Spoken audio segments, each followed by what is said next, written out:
What would you do if the mother who threw you out as a teenager suddenly showed up years later, demanding you pay for the college education of the siblings she replaced you with? I didn't just say no.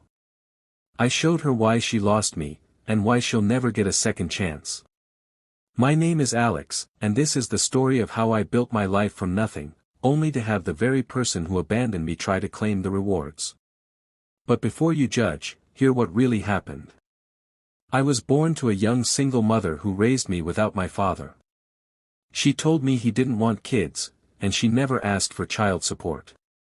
Instead, she relied on my grandparents for help while she went to school and worked. When I was 8, she met Harry, a coworker, and a few years later, they got married. Things were okay, until she got pregnant with twins. That's when everything changed.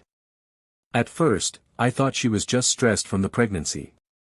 But then came the conversation I'll never forget. Alex, we can't afford to take care of everyone.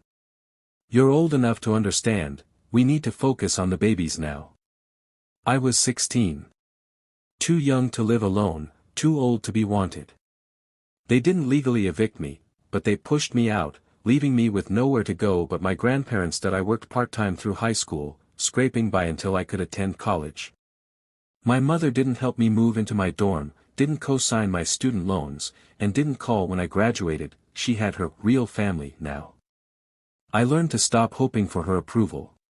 After college, I started working hard, climbing from entry-level roles to a senior management position. It wasn't easy, but I built a life I could finally be proud of. I kept my success quiet, sharing it only with close relatives. Unfortunately, one of them let it slip to my mother. That's when she showed up, after nearly a decade of silence, knocking on my door as if nothing had happened. I thought maybe, just maybe, she had come to apologize. But no. She wanted money, specifically, for my half-sibling's college tuition. I asked her why she thought I owed her anything. Her response: because I raised you. Because I sacrificed for you. Now it's your turn to help this family. I reminded her of the night she told me I didn't deserve to stay in her home. I reminded her how I paid my way through college, working jobs she couldn't be bothered to ask about. And I told her flat out, no. Her reaction? Anger. She called me ungrateful, selfish, even cruel. But the truth is simple: parenting isn't an investment you collect on later. It's a responsibility. And she failed at it. She didn't stop there. She emailed me constantly. Showed up at my workplace.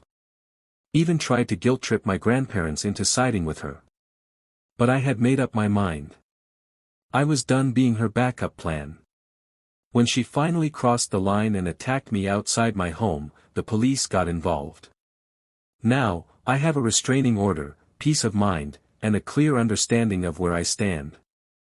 I built my life on my own, and that's exactly how it will stay. So, was I wrong for saying no? Or was I finally standing up for the kid she abandoned all those years ago?